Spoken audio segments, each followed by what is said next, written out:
Hey guys, what's up? Welcome back to my channel. What's been going on? What's the tea? How's everyone doing? By the time you see this, I think Nurses Week will be over. But I saw a lot of posts about a lot of gifts people were getting and they were like disrespectful. So it just inspired me. It reminded me of times that my profession has not been easy, some of the most scandalous, questionable situations, and this is what they choose to give me on Nurses Week. A mint, like really, for all the stuff I put up through. So yeah, today I'm sitting down, I'm super comfy. I'm in just like a tank top. Don't come for me. It's summer, my arms is gonna be out. If you have a problem with it, go to the next one because I'm not the one for it. Period. But I'm sitting down and have me a little drink. These are the Truly, I think they're the tropical kind. I don't know. They're a new kind, but I really like Trulies, and this kind is really bomb. And then I saw this on like a few influencers' pages. It keeps your can cool. I think Brewmate has one, but I found one for way cheaper at Home Goods. It's $7.99. So anyways, I have this and a little popcorn. So in today's video, I'm just going to talk about some of the most scandalous situations that have happened on the med-surg unit I worked on. Currently, I'm not on this unit. I'm not with this company. Haven't been for a while. I've switched career paths. I work in oncology now, more towards the research. But I have so many stories from working at this place, like you couldn't even imagine. So, it was a med-surg unit. Half the side was like med-surg and then ortho joint, and then the other side was rehab. And when I say it's a hot mess, it's a hot mess. So everyone knows working in med-surg or just working in healthcare in general, you see some of the most like random stuff. It's hilarious. Like no one prepared me for these moments where you're just like shocked, and it's just like you get this weird sense of humor. And I don't think people that don't work healthcare really get that. Some things are just like you have to laugh to keep from crying, or you have to laugh because you're so shocked. So my first story, I'm gonna have a few of these. There's a lot, but I narrowed it down to like 3, 4, 5, something like that. Girl, let me take a sip. Chef's kiss. My first story is going to be, no one ever prepared me for how many patients would come in and would want to still, have sex, like while they're in the hospital. Like no one ever really who would think that would be a time for sexy time? Like who would think it was never on my radar, I'll tell you that much. So anyways, we have, this young patient, she comes in, she has an abscess on her derriere, buttocks area or whatever. So, she has to get surgery. An IND is something I call, it's an incision and drainage. They go in, they clean out the wound, they close it up, so prevent any more infection, get all that nasty stuff out. So that's why she's there, And then this unit, we didn't always have private rooms yet. This was pre-pandemic, before anything. Some rooms were shared. So, this person was in a shared room and had, an other female, would always have to be like female, male, male. They had a female roommate who was, very much older, bedbound, wasn't going to get up and get around. This person was, walkie-talkie young. And, we had a very open visitors policy. Like, people could still come, but it was kind of like, after hours, after 10, it's kind of bedtime. Let's go home. So, I get to work and, night shift is running the tea to me. They're like, girl, her man was up in here last night and they were going at it in the bathroom. And I could have hit the floor. I was like, wait, what? Going at what? And they were like, getting in that time. I was like, homegirl has a whole dressing on her buttocks, like full blown. She has an IV pole, is getting IV antibiotics and fluids 24/7. They got the dang elderly roommate right there. Who thought this was the right time? Like, there are 100 other times where it would be time for that kind of activity to go on. That just doesn't scream, ooh, let me get it in. Like, ooh, this is the right time. Like, ooh, I find you so attractive right now. Baby, let me tell you, some people is just, they just hide, I guess. I don't know. I'll never forget her or her Tweety Bird shirt. That's child. It would be a no for me. If I was a dude, I'd be like, no. I don't know who pressured who into that, but both of them was wrong because that's just nasty. You're nasty. That's it. That's all I'm gonna say. That's how I'm gonna cut it. Nasty. So, that happens quite often where, staff will come in and they find patients, playing with certain parts of their body or like on top of each other when they're a significant other or like, they going at it, but, be respectful, be respectful. If you have a roommate, no. Be respectful that this is still like, kind of a public place. You have all this going on. It's just not the time. It's just not the time. Like, no. My next story is kind of involving that as well. It's those kind of situations dealing with, sexy times that people end up in the hospital because they got injured from that. Which again, never really crossed my mind that I would come into contact with anything like that. I don't know. You always hear those stories. I think there's a show on TLC. It's Sex Sent Me to the ER or something like that. But I never thought I would be living it because I didn't work in ER. It just really never crossed my mind. So anyways, I come in, I work day shift. I'm getting a report and God bless her, this little Filipino nurse. She's like, girl, I'm going to just write it down while he's in here because I just can't say it. I'm like, what you mean? What's wrong? I see infection or incision and drainage on his thing. What do you mean? And, she's like, well, he got something stuck down there. And I'm like, what you mean?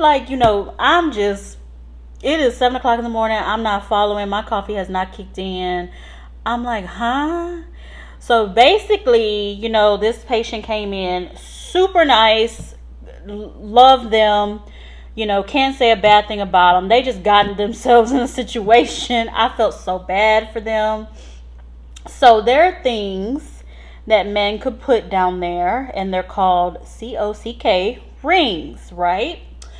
So, they make them. They can be silicone. They're usually going to be soft. He took it upon himself, it's hanky-panky time. He took it upon himself to put some kind of metal ring down there that was just from the house, it wasn't meant for that purpose. So, it got stuck, on his penis. It got stuck. And instead of him immediately going to the hospital, he waited a good day or two. He tried to go to Lowe's, get some different cutters, get it off. Homeboy was not trying to go to the hospital. He was like, absolutely not. This is embarrassing.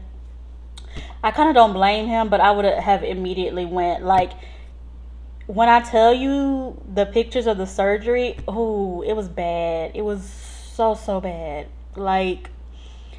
So from him doing all that, he had to get, again, an incision and drainage. He had to spend time in the hospital, get on IV antibiotics. And I don't think it ever, looked the same.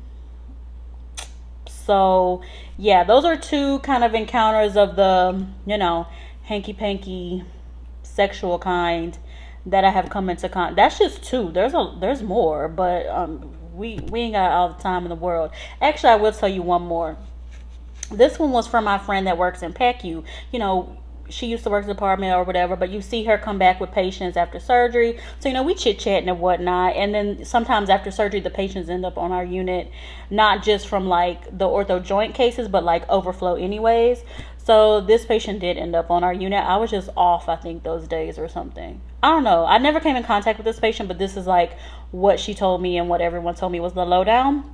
So anyways, again, hanky-panky time. Him and his wife they're into some kind of sort of things. I don't know, child. Again, way over my head. It's not for me. But he ends up getting an apple stuck, up there, up his backside, where stuff usually, it's kind of a one-way street for me, but that's a whole other conversation. He put something up there, a whole apple. My thing is, what kind of apple was it? What size? We talking about Macintosh? We talking about green apple? I need to know. I feel sorry for the produce, honestly. So This man, I just have so many questions for his wife. Like, how long have y'all been doing this? Like, what was the prep? Like, who brought up this in conversation? Why an apple? I don't know. That's a whole, I think that's like a syndrome or something, like people putting things in their body, like foreign objects. You know how people eat foreign objects? What do they call it? Pica? Yeah, how you eat random stuff like couch stuffing and different things like that. And, I remember that show, My Strange Addiction. This chick was like just stuffing powder like up her nose and like wanting to eat it. People are crazy. But yes, the man had to get surgery to get an apple out of his body. That's, I think that's like, what do they call it? That's minor leagues compared to what some other people have gotten stuck in there. Surgery, I know they be seeing some stuff. People, surgery and ER, they be seeing a lot of just mess. Like, what's wrong with people? Child. So those are three, like, when sexual situations go wrong. One of them, they didn't have to go wrong. They could have just waited till they got home. Like, whatever. Other kind of situations that I have dealt with, just, there are so many that are funny, but some of them I can't tell. But one I can tell, if you've ever lost a patient, you know how horrible it is. But it's different when, the patient is like, we had a lot of, patients that are walkie-talkie, they're homeless, they're frequent flyers. They would just have to be walking around or go somewhere.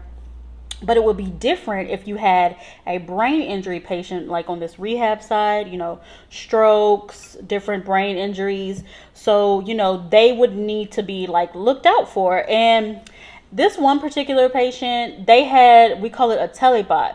This was new to me because back in Louisiana, we didn't have this child. It's a huge machine with a camera on it, and it just literally watches the patient. It's the last resort before we actually put like a live person in there to watch them. So, the telebot, it goes to a control room when someone is literally paid to sit there, watch the patients. They can talk to them or intervene. They can call the nurse directly and say, hey, go get your patient. They're doing this. They're not listening to me. That's literally their job. Nothing else. Their job. That's what they get paid for. So anyways, this man has one. And I remember him being walkie-talkie. I think it was like a drug situation where he took something and it caused him to have a stroke or some brain injury. But he was like AL times 2-ish. Like, he knew person, but he would get like fuzzy on the situation and like where he was. He wouldn't remember that he's in the hospital.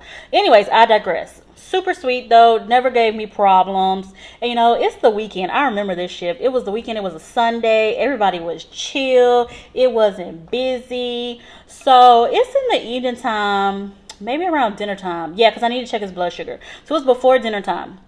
So I go in the room. I'm like, where is he at? The wheelchair's there. The bed's there. He's not in the bathroom. I look at the telebot. It's still there. So I call the telebot people. I'm like, what's going on? My patient's not in the room. Like, I'm starting to freak out because, Sundays, no therapy. They're not going anywhere. He didn't have any tests, like nothing like that. And his room is literally like close to the nurse's station. So everybody would see, and everybody kind of like, we know the one-on-one cases, like we go through that like in morning briefing.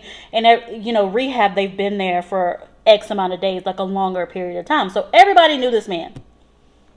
So I'm asking the telebot people, I'm like, what happened? Where is he? Like, did someone come get him for something that I don't know about? Family? Like, because I don't think he had any family. So they're like, oh no, somebody in a purple set of scrubs came and got him. And I'm like, purple? That's therapy. He doesn't have therapy today though. I only saw like one therapist here to get like, the people that miss like throughout the week. They may have it on Sunday, but I was like, he didn't have, nothing's on his schedule. They're like, no, I swear someone in purple came and got him. So then, child, I start calling therapy. I call security. We got high alert. We looking for this man all over the place. Like, I am pissed. Like, I'm sweating. I'm like, how the telebot people lost him? Like, who is in purple? Like, no one has seen this man. So I'm like, I'm about to get fired. Anyway, so we start going, look in like every single room. And we did have some rooms closed because I think they were having like construction at that time. So we all start just running around the unit looking in random places because we figured out he's not with anyone. He's not in therapy. So one of the other nurses, she heard like laughing. She was like, who is laughing like that? So she goes into one of these abandoned rooms that's like taped off for construction. Girl, there the man is just peeing in the corner laughing. And the room is literally across the way from where he was. So he literally walked like, I don't know, 10, 20 feet. And guess what the man was wearing? A dang purple polo shirt. So the little television person that's sitting there talking about, well, therapy came and got him, literally just saw the man walk and get up by himself. Like walk out the chair, turn off his chair alarm, and get up and walk by himself. Because these patients are slick. They will turn off their alarms if they want to. All they gotta do is click. When I tell you I lit that telebot person up, like lit them up, I'm like, you have one job. Literally one job. You've been watching this man all day. Because they work 7 to 7 too. You know that's him. Like, he wearing the same thing he was wearing this when we changed him this morning. Like, you wasn't doing it. You wasn't watching. You wasn't watching. So, let it be known, if you ever do have a telebot, those, it can fail too. Don't lose your patience. Don't be me. But it is different. Like, I've had to track down so many people, like, especially when they have like a test or therapy, like they're on a schedule, or the doctor is rounding, and if they need to smoke or something, people are going to find a way to like go smoke like outside. Even though it's a smoke-free campus, they're going to be like, I'm just going to go for a walk real quick. Like, they're tired of that room and they want fresh air, but they're really outside smoking. Like, that's the tea.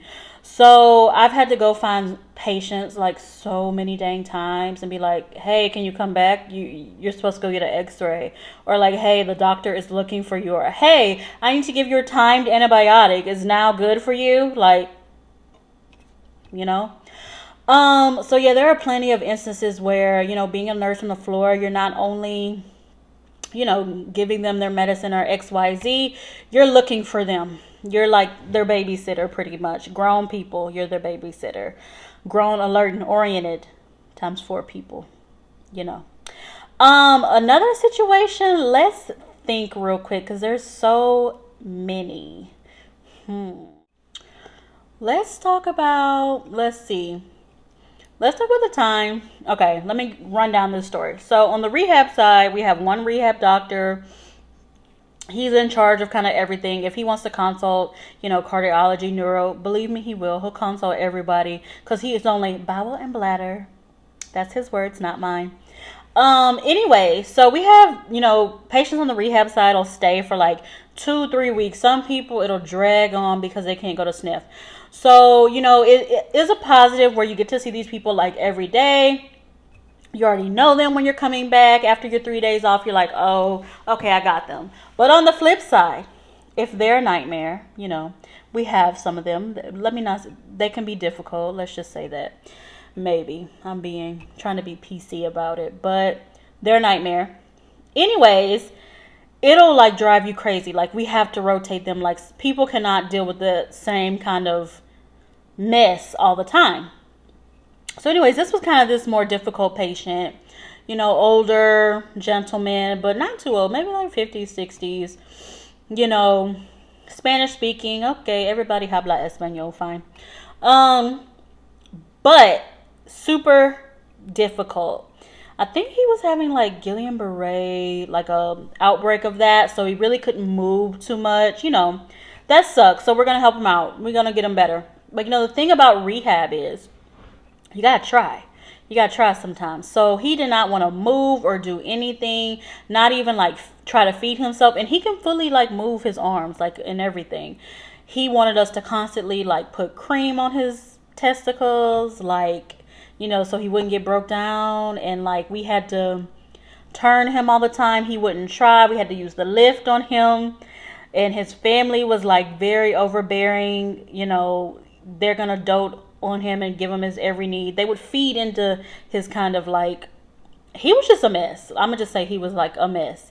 He did not want to try to get better. He just, I don't know if he was like just depressed about it, but, and he was very demanding. He would just scream out. He would just be like, he used to call all of us by names. Like if you're his nurse for the day, like he'll be like, Alexis. He would just scream. One person's call, like, wouldn't even need, you go running in there like, what's going on? What's wrong? He'd be like, my back itches. It would be in Spanish, but he would say something like that. So, you know, just that's a little bit of the rundown. So I remember one day, there's a couple of stories with him. I remember one day he wanted to get in his chair for lunch. We were like, okay, cool. So we go get the lift or whatever, and I thought the battery was full. I don't know.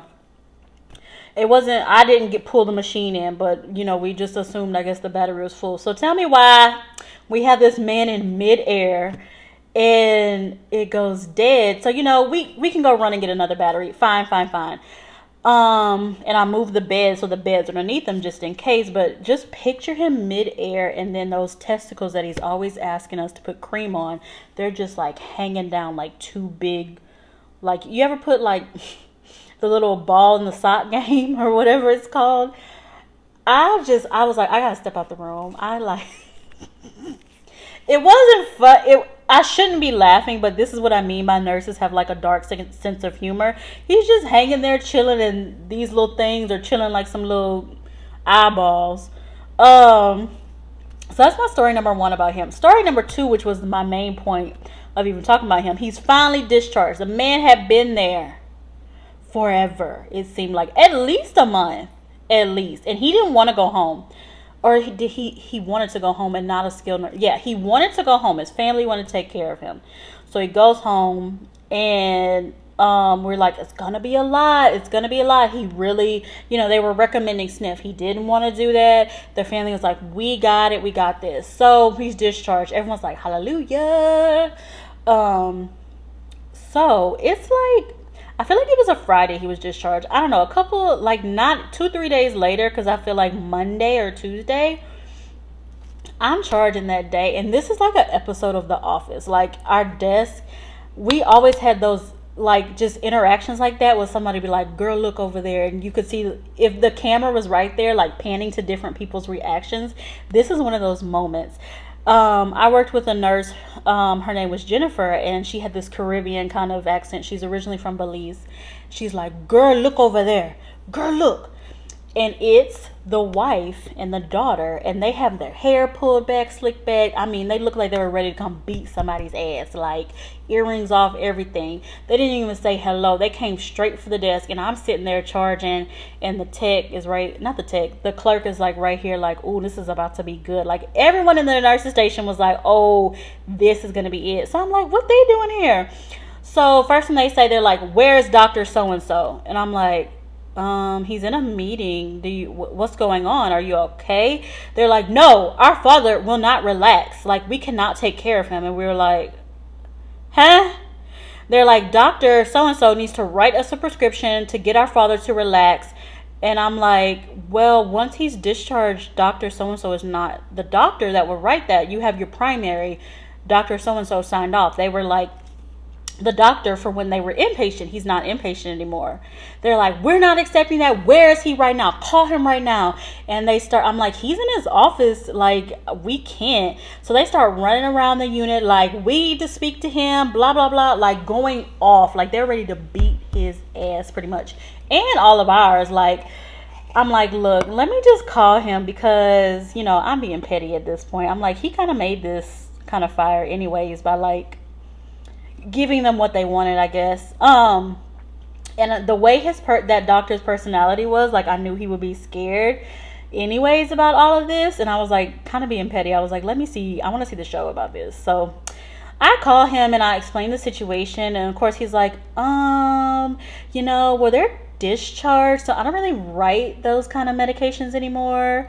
I'm not the doctor. I was like, yeah, I told them that, but they're like not leaving. Should I just call security? Like, what do you want me to do for these people? Like, they are not leaving without a prescription for you or an answer or some kind of help for their father. Like, what do you want me to do?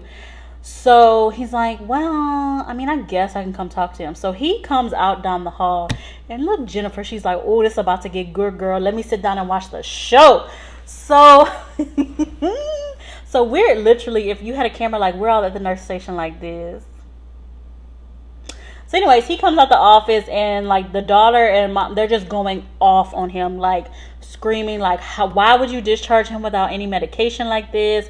We can't handle him. And oh, I need to edit that out. I can't say his name.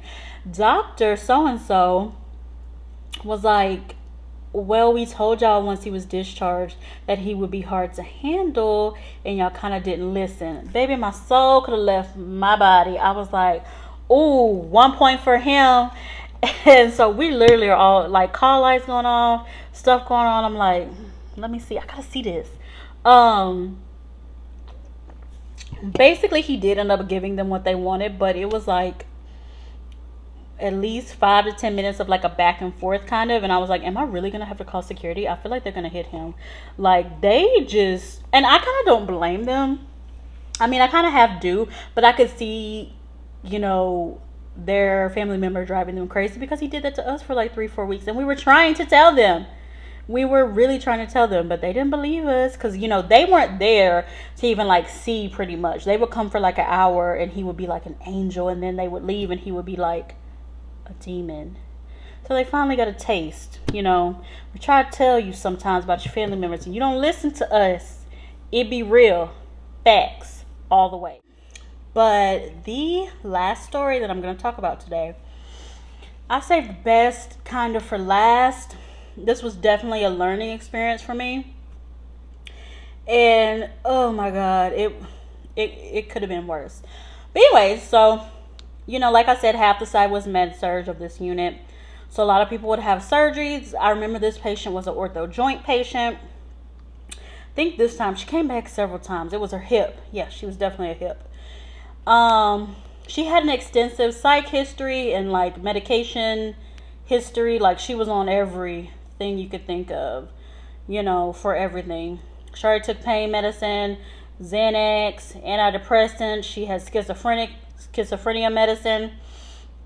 So, you know, and she was well versed in what pain medicine is for, and what she knew what she wanted and what she didn't want. And she kind of had this, oh my God, I can't even begin to explain you. I'm trying not to say nut job, but she really was. I commend psych nurses. I don't have the patience for it. I'm not built for it. My hands are out to y'all. But she definitely was. One flew over the cuckoo's nest. So anyway, she had hip surgery. She was in a certain room. This was the first time she was in. She came back actually a second time because she had dislocated her hip because she wasn't following instructions. And she had like bed bugs that time. But this is the before time. So anyway, she had her surgery, and you know, I had her on a schedule, you know, morphine at this time, Norco like in between. We don't want to overdo it or anything like that. She seemed fine, you know, like all day.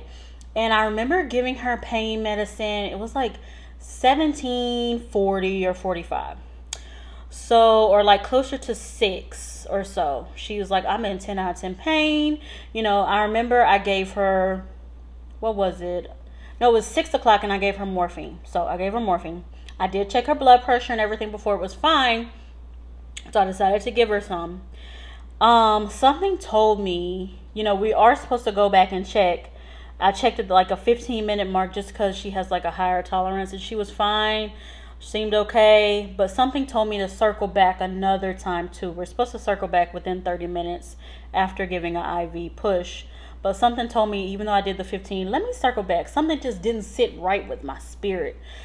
So, sis, I'm circling back in there. I'm like, oh, she looked dead. So I go in. I'm like, hey, what's going on? She's like, And, you know, before she was talking to me, she was fine. She was up. So I'm like, oh, Lord, here we go. So I'm like, let me take her vital signs. Blood pressure is in the dirt. When I say like 60 or like 70 over 30 or 70 over 40, it was something low. It was low. So anyways, I call Rapid. So immediately I'm getting everything set up, and she has this big huge purse. She didn't go anywhere without her dang purse. So I'm like, let me get it out the way because it was sitting on her lap, like right here. So I grab it and all the stuff falls out. When I tell you all kinds of pills fall out of that, I was mad because I know she took something. Because this lady had been getting morphine for days and had never had this kind of reaction or anything. So I really feel like she took a couple of her pills and then asked me for morphine, which she does have a history of like substance abuse. So anyway, so we bring her back. We actually had to give her not just a bolus, but we gave her some Narcan. She came back like that and she was like, "What's wrong with y'all?" Because we were all around her. She was like, "Why are y'all here? Where's my purse?" And I was like, "Your purse is over there. You weren't answering us and your blood pressure was low, so we had to give you Narcan." Da da da da, like explaining to her. And she's like, "But where's my purse?" I'm like, "It's right there. Y'all were digging in my purse." Like she starts freaking out, like paranoid. I was like, "Why are you worried about your purse right now? Like, what is going on?" She's like, "Well, I need my medications." I was like, "What are you talking about? You're not supposed to be taking any other medications while, I'm giving you like morphine and Norco." And she was like, "Well, not because of that. I just want to make sure they're all still there." Baby, when I tell you, me and Miss Thing was about to fight up in there, I was mad. Because I just can't deal with the manipulation. Like, and I knew from the jump, like everyone, it says in her history, like it'll tell you everything. But like that was really like my first experience of being like, dang, she really was trying to like die on me. Just because she's addicted to stuff. So yes, be careful with these pain medications. She was scared of me after that. Like she was like, "I don't want her as my nurse." And the second time she came back, she looked at me, she was like, she remembered me, but she couldn't really remember me. And I was glad when she finally did remember me and was like, "I don't want her as my nurse," because she had bed bugs. I'm not dealing with that. Absolutely not. So yeah, she was scared of me after that. She really ran everybody for a loop. I think she could only end up having like certain nurses because she was like paranoid of everyone else. And everyone was kind of paranoid of her because they didn't know, like, she would find pills from anywhere. She'd probably take a roommate's pills if she could. So let that be a lesson learned. Trust no one. Especially the ones with the substance abuse history and things like that. One more story because it's just like crossed my mind. It'll be quick because I know this video's long. So anyways, again, I got the patient from ER, high blood sugar. We're going to give them insulin. They weren't on a drip yet. So I think they were drips we had to do in ICU, but they were like in the 500s. So it was going to be manageable like at the bedside. Like we didn't have to bring them to ICU. Walkie-talkie, young, like 30s dude, and I'm thinking, we had a good talk. He knows, but the diabetic educator didn't come see him yet because I think it was like a Sunday or something like that. But like, we talked about it, what things to order for dinner, what to stay away from. We're going to check your blood sugar before you eat. And at night, we're going to give you insulin and we got to kind of keep this under control. Fast forward to dinner time. I bust in his room to check his sugar. And, his wife brought him some dinner. Tell me why the man had a loaf of bread, a jar of peanut butter. His wife brought him 2 king-size Reese's, a 2-liter of orange soda. Baby, when I tell you, I was just like, what? I go, "Sir, what's going on?" And he's like, "My wife brought me dinner." I was like, "Well, what happened to the talk we had? Like, your sugar, you came in for a sugar of 500. You can't have stuff like this right now. Like the Reese's, the soda, like, no. Like, we have a carb controlled diet. We talked about this." And his wife's like, "I don't see the big deal." Baby, somebody was going to have to get security for her because I was just like, huh? Like, I was like, you could go into like a coma. You realize that, and you could be in ICU. Like, just sabotaging people. Like, it was really the king size Reese's and the orange soda for me. I saw that 2-liter. My soul could have left my body. people judge me and can say what they want about my weight, but I'm not diabetic. My labs is normal. I don't be doing all that. I don't even drink soda like that. Like, I drink seltzer water. Like, I just can't be. Ooh. Needless to say, he was there for a while to get his, he was non-compliant. So, you're going to have to deal with people like that. They just don't want to, like, get better sometimes, even as much as you can drill in the education, different things. They're on their own time. They want to, they like, gang, we going to live. So that's a lesson to be learned. So basically, these are just random stories of things that you might run into that nurses have to deal with. It's not an easy job by any means.